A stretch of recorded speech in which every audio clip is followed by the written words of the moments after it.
What exactly is emotional neglect? Emotional neglect is the ongoing absence of emotional responsiveness in a relationship. It looks like emotions going unacknowledged, distress being met with silence or logic, no follow-up after vulnerability, feeling emotionally alone during hard moments. Neglect is not about abuse or intention, it's about absence. And absence, when chronic, creates real harm. That is Cassandra syndrome. Can something be neglectful if it's unintentional? Yes.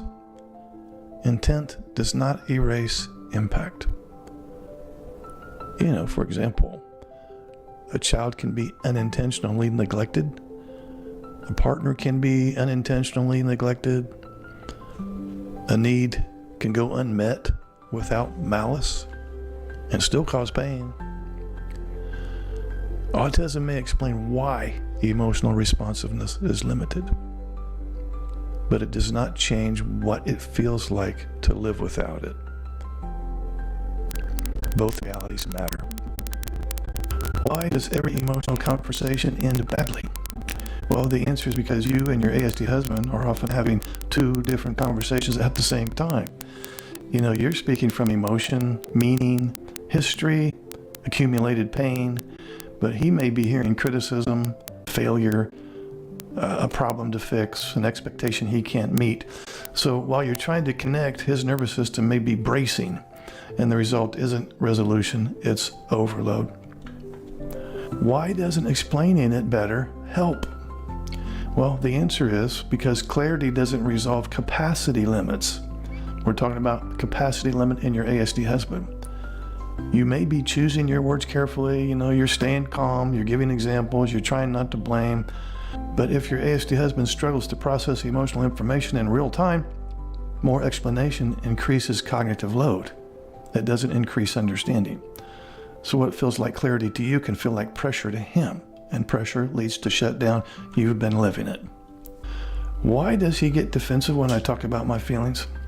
Well, because feelings often sound like judgment to a literal nervous system, which your ASD husband has. Even statements like, well, I feel lonely, or I feel unseen, or I need more connection, can be interpreted by him as you're failing, you're doing something wrong, you're being blamed. So defensiveness isn't always refusal, it's often self-protection. That doesn't mean your feelings are wrong. It means the emotional message is being translated differently. Why does his shutdown feel so devastating? Because shutdown feels like abandonment to you. It feels like abandonment to an attachment-oriented nervous system. So when he goes quiet, disengages, or retreats, your body doesn't experience neutrality. It experiences disconnection. It experiences loss. So your nervous system escalates, seeking reassurance, response, or repair, and that escalation often deepens the shutdown. This creates a panic cycle. You reach, he withdraws, you panic, he shuts down more. Should I just stop talking about my feelings? Well, not exactly, but how and when you talk about your feelings does matter. Silencing yourself leads to resentment and loss of self. Constant emotional pursuit leads to burnout. The goal isn't silence or pressure, it's self-containment. This means not processing everything with your ASD spouse, choosing emotional safety over emotional urgency, building outside emotional supports, recognizing when conversations aren't productive.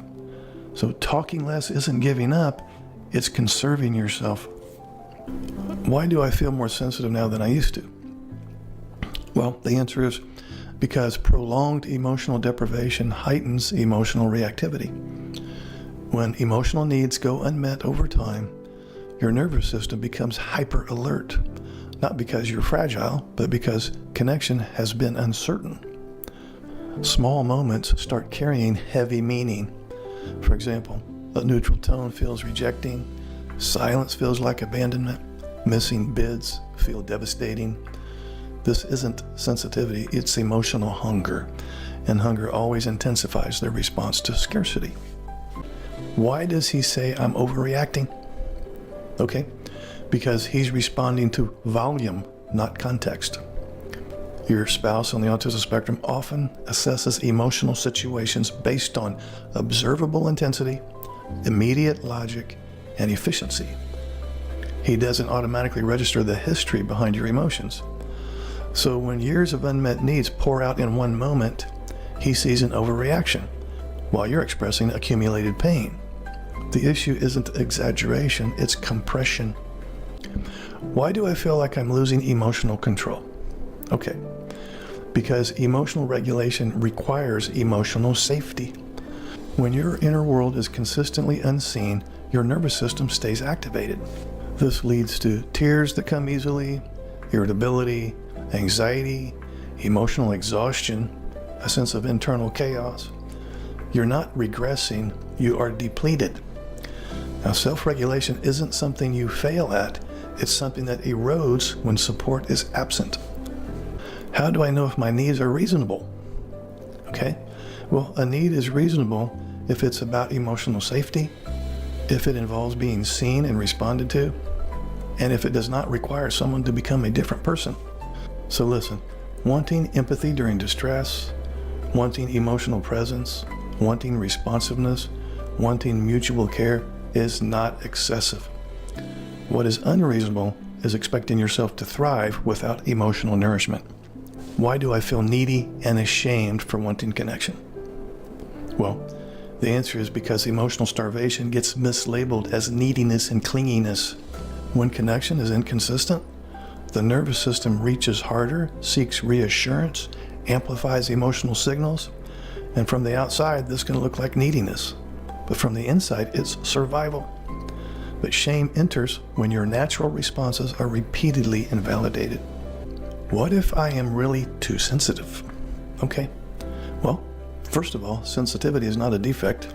It's responsiveness to emotional information. So the problem isn't sensitivity. The problem is being sensitive in an emotionally barren environment. Even the healthiest nervous system struggles when emotional cues go unanswered. So your sensitivity isn't the issue. It's the context it exists in. What should I do with my emotions now? Okay. You want to start believing them.